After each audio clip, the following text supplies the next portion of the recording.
Before we start, please don't forget to like and subscribe. It happened at the dinner table, the one spot in our home that was supposed to be safe, comforting, familiar. Madeline sat across from me, swirling a glass of red like she was auditioning for a wine commercial, her smile sharp enough to cut marble. "You know," she said casually, setting her fork down with a faint clink. "Daniel, he was just better in bed. More confident, more generous." The room went still. I could hear the hum of the fridge behind me, the soft hiss of the pan cooling on the stove. And yet all I felt was that single sentence, slamming into my chest like a brick. I didn't flinch, didn't let her see me blink. I picked up my napkin, dabbed the corner of my mouth, and looked her dead in the eyes. "I knew girls better than you, too," I said evenly, like I was commenting on the weather. Her smirk flickered, just for a second. But I saw it, the first crack in her perfect little performance. "Excuse me," she laughed coldly. "That's all you've got? You sound bitter." Which is a little pathetic, considering you've barely touched me in months. I leaned back, folding my arms. "Yeah, because sleeping next to an ice sculpture every night really gets the blood going." "Oh, please," she scoffed. "You're not some poor victim here. You've been emotionally checked out since last summer. And don't think I didn't notice how you perked up whenever that barista at Rocco's smiled at you." "Funny," I muttered, "how you keep receipts when it's convenient, but somehow forgot what commitment means." Her voice sharpened. "Commitment? Don't act like you're some faithful martyr. You've been miserable since you got that raise. Thought it made you king of the house." "No," I said, standing slowly.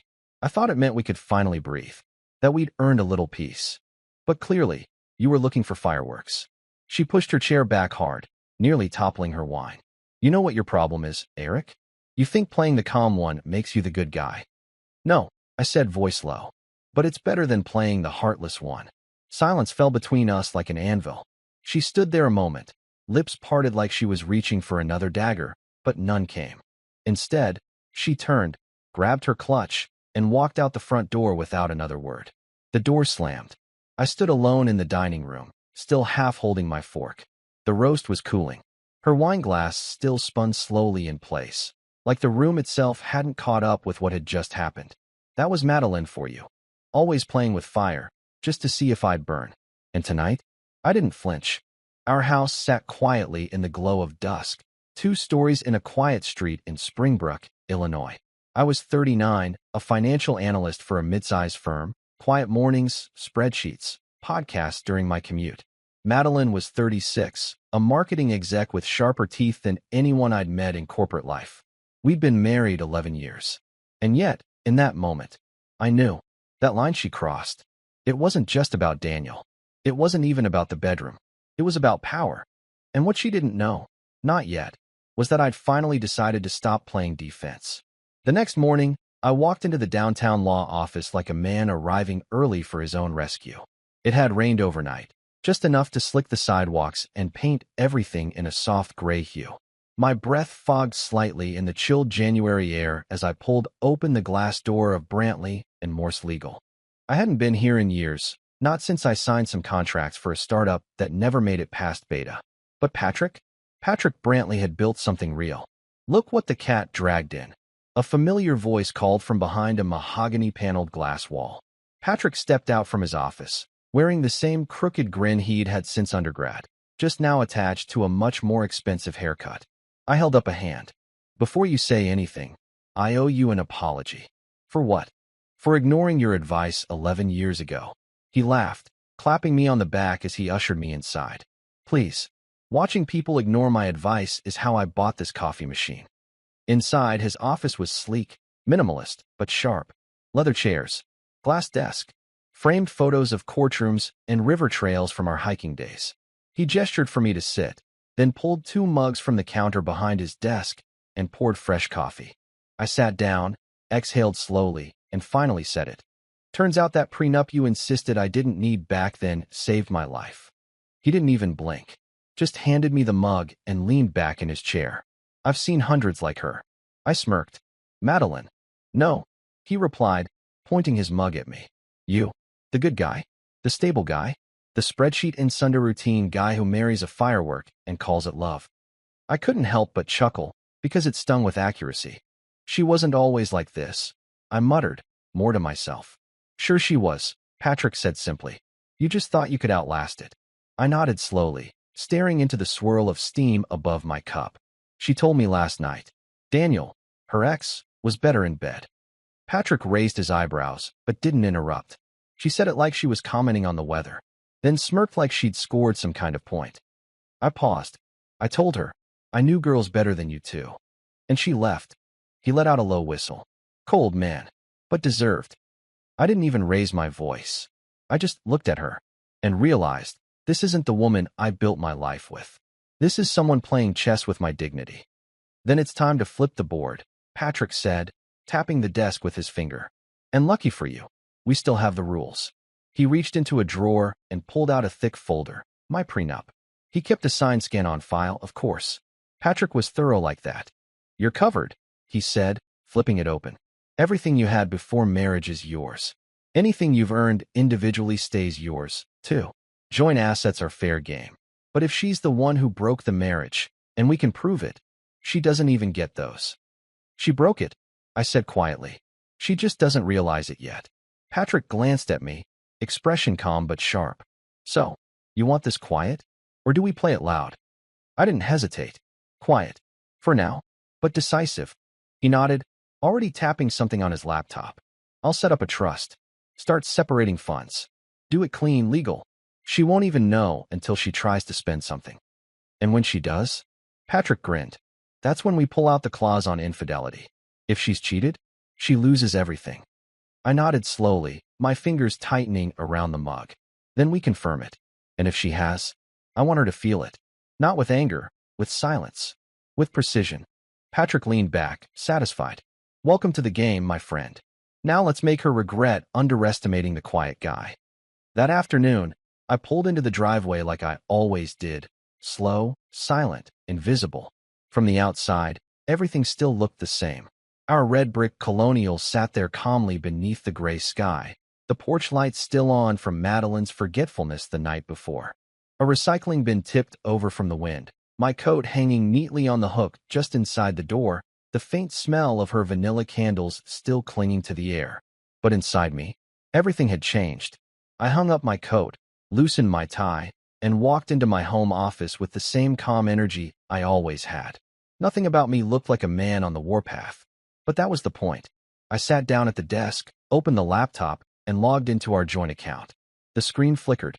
The numbers appeared. Our shared life, reduced to digits and decimals. Madeline never cared much about managing money. She was brilliant in a room full of clients, dazzling with a marketing pitch, but the bank was just a place her card never got declined. I handled the bills, the accounts, the taxes. I'd always done it quietly, patiently. Today, that patience served a new purpose. I opened a second tab, the private trust Patrick had set up hours ago. Already live. Already legal.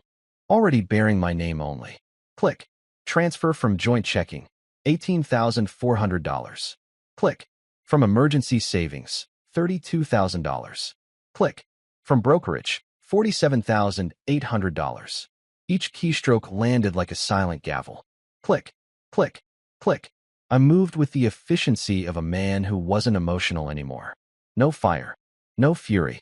Just cold, clear resolve. I didn't leave the accounts empty. That would be too obvious. But I left them lean enough to be noticed when she tried to buy something frivolous.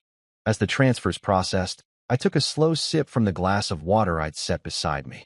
Madeline would feel this, not as an attack, but as a withdrawal of control. I heard her voice in my head again from the night before. Daniel was better in bed. I'd replayed it 100 times, not because it hurt, but because of the look on her face when she said it. The performance. The smirk. The wine glass lift, like punctuation at the end of a sentence meant to slice. But what she didn't realize was this. I don't scream when I'm hurt. I reorganize. The files on my desk were suddenly more than documents. They were armor. Every account I moved, every line I highlighted, every password I changed. It was another inch of steel between me and the woman who thought I'd never act. Outside, I heard wind pushing against the windows. The house creaked faintly in response, like it sensed what was shifting inside its walls. I finished the last transfer and shut the laptop quietly. Then, without a word, I got up, walked to the kitchen, and made myself a sandwich. Turkey and cheddar. just like any other afternoon. Because that's how you start a war when you're someone like me. Not with screaming, with silence, with systems, with just enough calm to make them think nothing's wrong, until everything is. She came in like thunder. The door slammed so hard a picture frame in the hallway tilted. I didn't move. I was at the kitchen island, slicing an apple with the same calm precision I'd used earlier that day when transferring thousands out of our joint accounts. Madeline stormed in, heels clicking across the floor like warning shots. Her coat was still on, her purse still over her shoulder, and her expression, full storm. She slammed her bag on the counter and slapped her card down in front of me. "You want to tell me why this was declined at Nordstrom?" she snapped. I glanced at the card, then at her. Not surprised, not rattled, just still. "Try it again tomorrow," I said quietly. "Might work then." She narrowed her eyes. "What does that mean?" I finished slicing the apple, placed a wedge in my mouth, chewed slowly. Then I wiped my hands, reached to the side drawer, and pulled out a familiar folder. Pale blue, clean, thick. The prenup. I slid it across the counter toward her. Her brows creased. "What is this?" "Are you seriously?" "Page 9. I said flatly, tapping once. "Paragraph 3. Go ahead." She stared at me for a moment, like she wasn't sure whether to laugh or throw something. Then, without sitting, she flipped open the folder and scanned until her eyes landed on the line. I watched the exact moment she found it, the shift in her breathing, the way her shoulders went rigid. "Assets individually earned or acquired prior to marriage remain the sole property of the original owner," she read aloud, "including but not limited to income, savings, investments, real estate, business profits." I finished the sentence for her. "And any inheritance received before or during the marriage." Her voice was thinner now. "You're using this against me?" "No," I said, folding my arms. "I'm using it to protect myself." She closed the folder slowly. "You're punishing me." "Because I said something stupid." I met her eyes, steady and unblinking. "You didn't just say something. You meant it. You rehearsed it.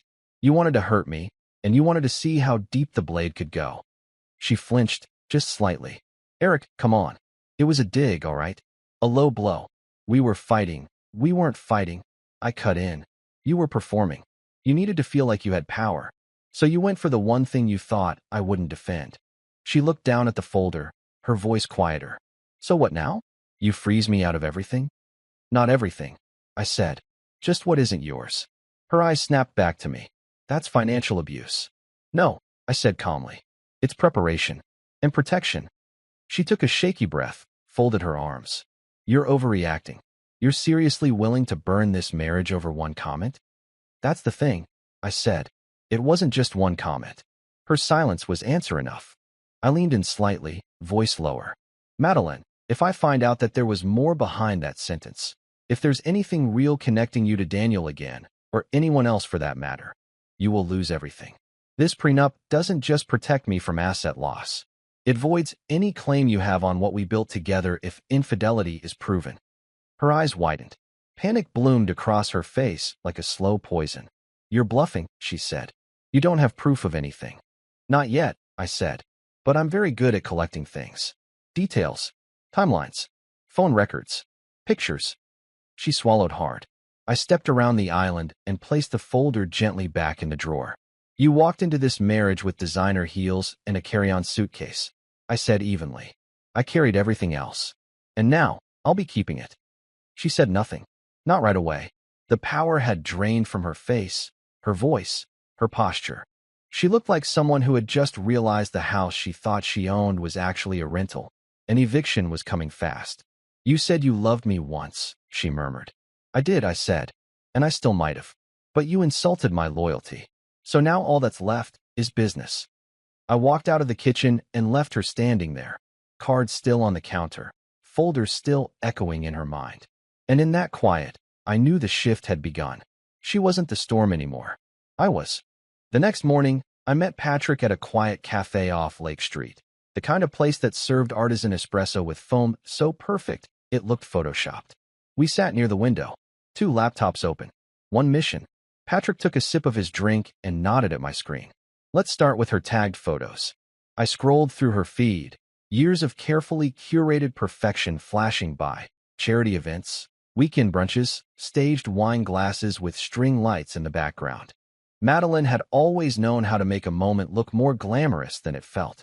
But behind all the flattering angles and filters, I was looking for the cracks. "I'm telling you," I muttered.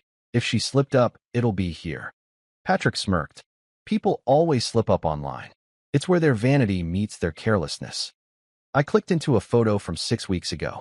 Madeline standing on the rooftop bar at the Royce. Blue dress, side profile, hair caught mid-motion. Captioned, "Needed this night, dizzy wine glass." Patrick leaned over. "Zoom in. Who took that picture?" I looked closer. In the reflection of the glass behind her, barely visible, the outline of someone holding a phone. A man. Dark shirt. Tall. "That's not me," I said. "No kidding," Patrick muttered. "Let's find out who it is." We opened the list of tagged users. A name popped up at DanSawyer86. I froze. "Daniel," I said. "That's her ex." Patrick clicked through. "Let's see what our charming dinner expert's been up to." Daniel's profile wasn't private. A grave mistake. Recent post, a low-lit photo of steak, wine, and 2 glasses. Caption, "Same table. Better company this time." Date, same night as Madeline's rooftop shot. Patrick let out a low whistle. That's what we call circumstantial, but promising. I clicked into the comments. Buried near the bottom, Madeline's account. "Funny how the view never changes winking face." Patrick's fingers were already flying across his keyboard. That emoji combo could be gold in court. Flirtation plus timing equals motive. "I want every interaction between them documented," I said. He nodded. "Already archiving." We kept going. Her stories, we'd saved them the week before, thanks to an app Patrick recommended. In one clip, she was laughing at something off-screen. Her voice was soft, a little drunk. "Stop," Patrick said. "Play that again." I did. He turned the volume up and isolated the background audio. A male voice. "Not mine." "You always order that," the voice said, laughing. I didn't recognize it for sure, but it didn't matter. The tone, the comfort, the implication was there. Patrick paused the video. "How long do you think she's been seeing him again?" I shook my head. "No idea, but long enough to stop hiding it." He tapped his laptop. "I've got screen records of all this saved. Metadata intact.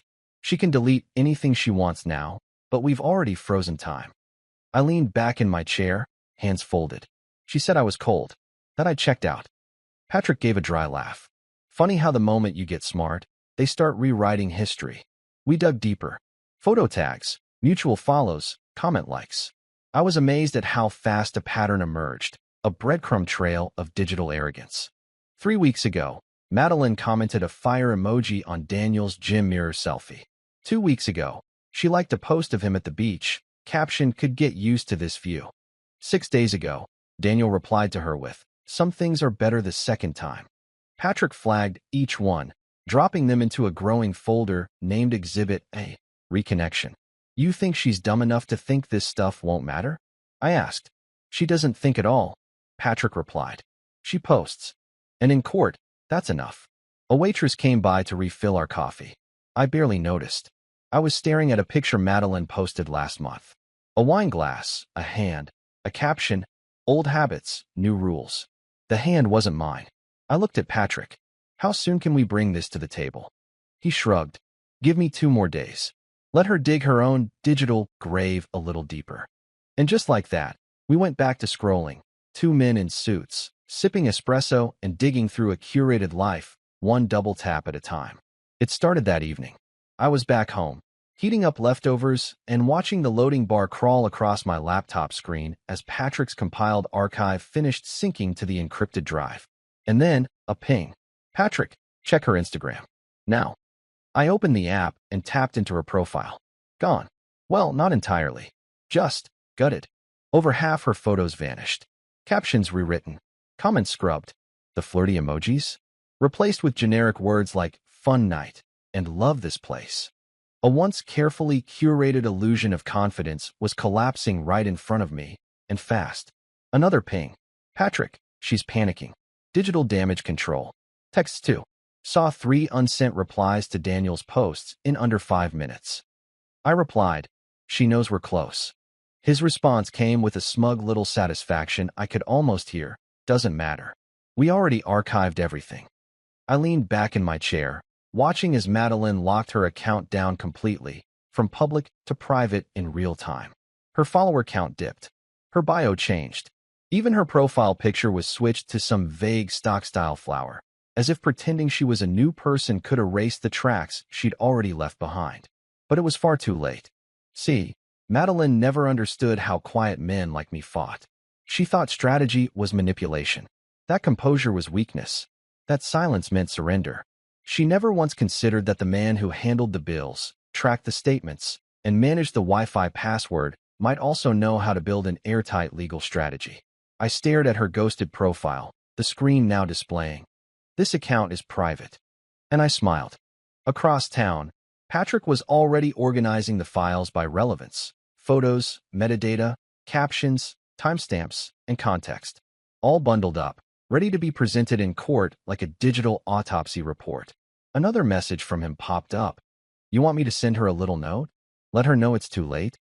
I typed back, "No. Let her sweat. Let her feel the silence for once.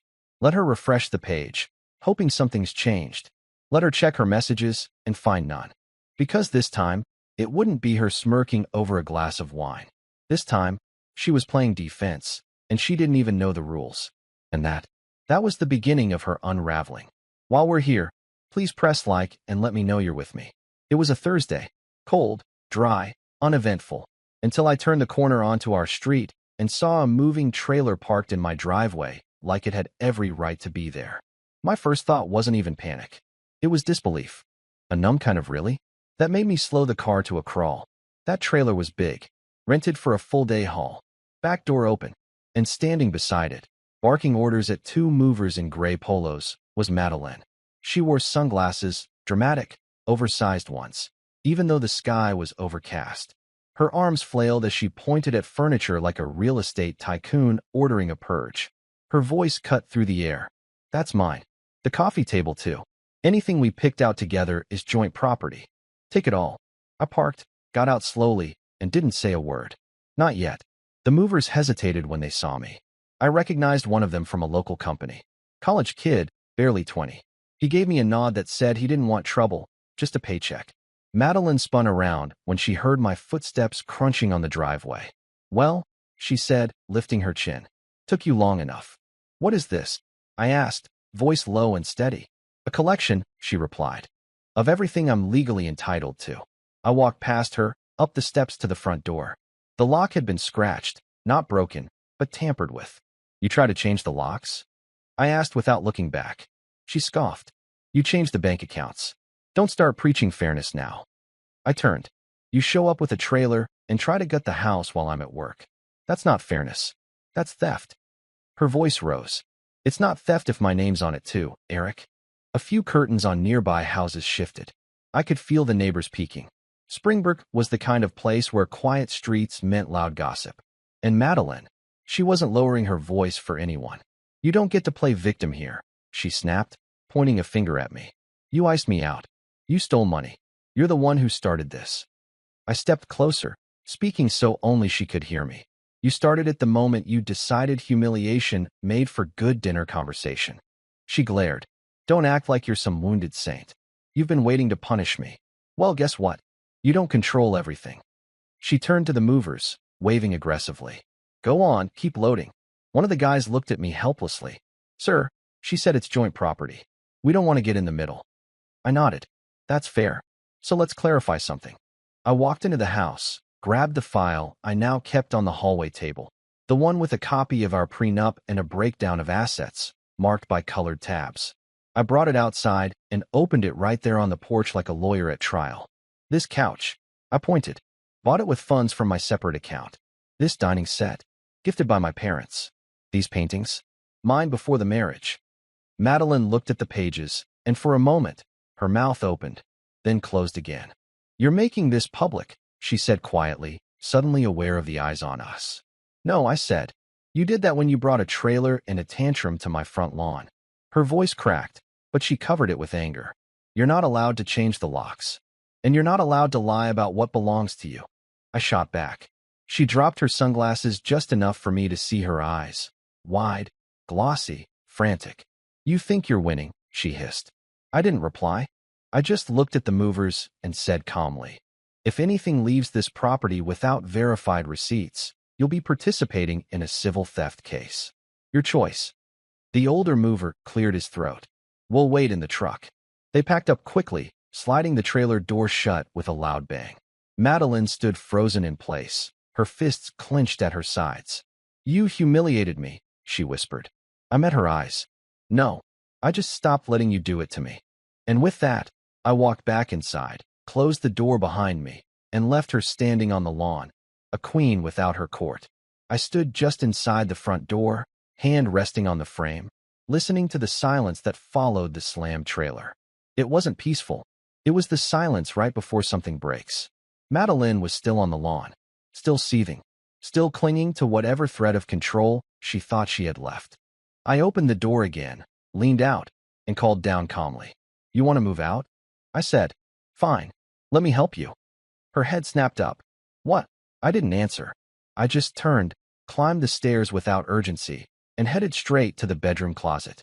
The movers were still lingering near the trailer, confused but curious. I slid open the closet door. Half of it, hers, was still packed with expensive coats, color-coded dresses, high-end handbags, and labeled boxes. She used to joke about how she could never travel light. Good. I grabbed a coat first, then a pair of boots, then a duffel she hadn't used since Palm Springs. And one by one, I tossed them out the window. It wasn't angry. It wasn't rushed. It was deliberate. A handbag tumbled onto the lawn, landing with a soft thud. A blouse floated for a second like a paper kite before crumpling against the hedge. From outside, I heard one of the movers laugh, short, uncomfortable. Madeline shrieked, "Eric, what the hell are you doing?" "Helping," I said flatly, leaning out just long enough to make eye contact. "You wanted to take your things. I'm just speeding up the process." Her face twisted, caught between fury and disbelief. "Are you out of your mind? That's a Gucci coat." I held up the next item, a pair of red heels. "Then you should probably catch this one." She didn't. They hit the grass. Another dress followed. Then a suitcase. Then another. She circled the lawn, trying to grab things mid-air, yelling at the movers to do something. But they just stood there, arms crossed, clearly deciding their hourly rate didn't cover this level of drama. I didn't smile. Not really. But something in me finally felt, still, detached. Like I was watching a movie where I knew the ending, and all the tension had already been drained from the frame. She shouted again, something about the neighbors, about calling the police, about me being unstable. I didn't answer. I just dropped the last bag, her gym tote, and shut the window with a soft click. Then I stood in the quiet of the bedroom, alone, surrounded by the echo of a woman who had thought she'd never be shown the door unless she opened it herself. And down below, the lawn was covered in fabric, designer leather, and pieces of a life that no longer belonged here. It looked like exactly what it was. A purge. The courtroom was colder than I expected. Not physically. The thermostat probably said 72, but in spirit. Everything felt stiff. Polished wood. Low murmurs. That artificial stillness before a verdict slices through someone's carefully built lie. Madeline sat at the opposite table, dressed for sympathy. Hair straightened to perfection. Pearl earrings. A soft blue blouse that made her look fragile, maybe even innocent, if you didn't know better. Her attorney, a slick-talking man named Lorne Withers, stood before the judge and launched into his performance. "Your Honor," he began with affected concern, "my client has endured months of emotional abandonment, weaponized silence, and financial restriction. What we are seeing here is not a fair separation between two consenting adults, but a calculated campaign to destabilize and control her." I didn't move. She was shut out of accounts, denied access to funds, humiliated in public. The financial cruelty alone. Patrick, seated beside me, leaned forward and calmly interrupted. "Your Honor, we'd like to submit into evidence a series of digital communications, time-stamped and archived prior to deletion by the defendant." The judge, a stern woman in her late 50s with zero tolerance for dramatics, raised an eyebrow. "Proceed." Patrick stood, handed over the neatly tabbed folder. Exhibit A through F, screenshots of direct messages between Mrs. Renshaw and her former partner Daniel Sawyer, including captions, emojis, and location data that placed them at multiple private dinners while she was still residing in the plaintiff's home. Madeline shifted. Patrick continued. Exhibit G contains metadata from her deleted Instagram posts, including references to same table, better company, and several comments implying an ongoing romantic connection. These were archived before her account was locked. Lorne Withers opened his mouth, then closed it again. The judge flipped through the file, page after page, evidence after evidence. I didn't need to say a word. Madeline's online trail did all the talking. And Exhibit H, Patrick added smoothly, includes a breakdown of all financial transfers from our client's private account into a trust, fully legal, per the prenuptial agreement signed and notarized 11 years ago, which my client brought into this marriage at the defendant's insistence. The judge set the file down. Her eyes moved to Madeline, who sat still as stone. Mrs. Renshaw, she said, voice clipped. Do you dispute the authenticity of these messages?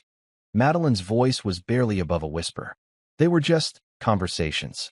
Were you or were you not romantically involved with Mr. Sawyer during your marriage? Her throat worked hard to swallow. It wasn't serious. The judge nodded once. That wasn't the question. Silence. Patrick leaned back, hands folded neatly. Lorne Withers stood, but there was nothing left in his eyes but resignation. Your Honor, he muttered, clearing his throat. I'd like to request a recess to confer with my client. No need, she interrupted sharply. This court finds Mrs. Renshaw in breach of the prenuptial agreement on grounds of infidelity and deception. Any claim to marital property is therefore forfeited. Additionally, the court recognizes the legality of Mr. Renshaw's financial transfers. Madeline's breath hitched. She turned toward Lorne, who simply gathered his papers, nodded to the clerk, and walked out. Just like that, she was left alone at her table, trembling. Her carefully rehearsed persona crumbled in front of everyone, her hands shaking as she reached for a glass of water that wasn't there. I didn't gloat. I didn't smile. I just watched. Not with vengeance. Not with joy. Just with the quiet weight of someone who saw the truth come to light. Not in a scream, but in a slow unraveling. As the judge banged the gavel and the courtroom emptied, Madeline turned toward me. Her eyes were red, makeup smudged, breath shallow. She tried to speak, maybe an apology, maybe one last plea. But I stood, adjusted my coat, and walked past her without a word. Let her sit in the silence she once weaponized. Let her feel what it's like when the story no longer bends in her favor. And outside that courthouse, the air felt cleaner than it had in months. It was almost midnight when I heard the knock. Not the sharp kind. The soft, rehearsed kind. Like she hoped I'd open the door, already softened by the sound of it. I didn't rush. I took a breath, set down my drink, and walked to the front hall. When I opened the door, she was there, Madeline, standing in the same heels she used to wear when she wanted something. Tight black dress, lipstick darker than usual, eyes watery, but focused. The performance was still on. She didn't wait for an invitation, just stepped inside like she still had the right. I figured you'd still be awake, she said, her voice low, almost sweet. I closed the door behind her, but stayed by it. You figured wrong. She looked around the house. Empty shelves where her books once sat. Blank spaces on the wall where her taste had dominated. The silence was no longer hers. Madeline turned back to me, lips parting with a practiced sigh. Eric, we don't have to be enemies. I raised an eyebrow. You sure treated me like one. She walked closer. Slow. Deliberate. That scent she wore in the early years followed her like a memory. Everything just got out of control, she said, placing a hand lightly on my chest. We don't have to lose everything. I mean, I still know what you like. I looked down at her hand, then met her eyes. Do you? I said quietly. Because what I like now is honesty.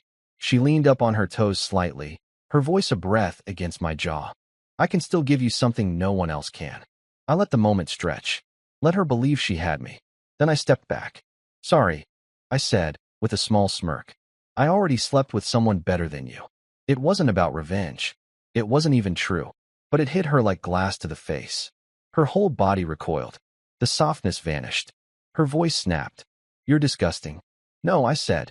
Just done. She blinked fast, trying to recover. You think this makes you powerful?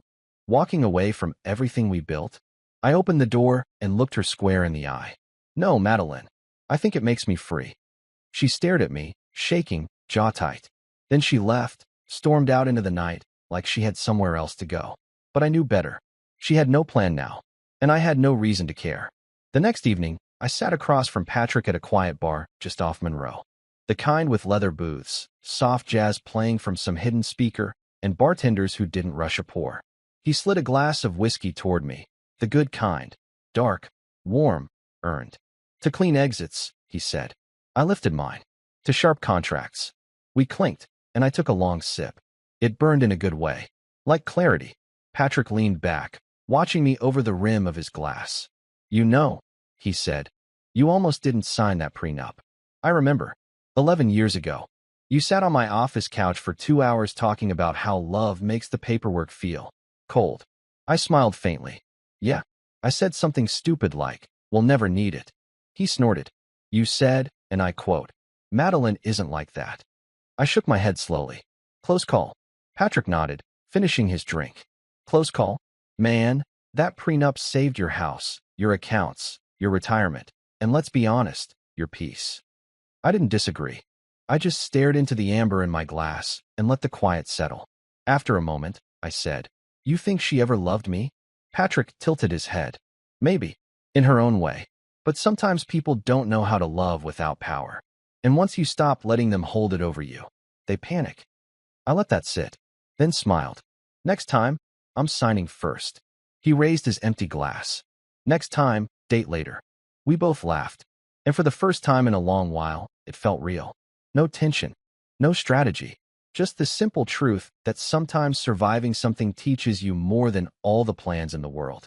And that silence, the kind you earn, is better than any victory. And that was the end of my story. Madeline showed up to my door one last time, trying to pull us back into something she'd already torn apart. But what stuck with me more was how her lawyer walked out of that courtroom without even defending her. Did he leave because he knew she was wrong, or because some battles aren't worth fighting? Let me know in the comments if you think he did the right thing. And if this story hit you somewhere real, like, comment, and subscribe for more. Seeing muscle each decade after the age of 30. It peaks around 30. And then unless we are intentionally trying to build it, we're losing it. 5 to 8% per year after the age of 30. And this might seem like something you can worry about later. But if we extrapolate that out, let's say from 30 to 40, you're losing 5% of your muscle mass over that decade. That could be, a quarter of a pound per year. Might not even notice that. Yeah. Like that can get really sneaky. Yeah. It's really a little amount. And then all of a sudden you're 40 years old and you're like, wait a second, my body looks completely different than it did when I was 30, but I haven't changed anything. I'm eating the same. I'm exercising the same.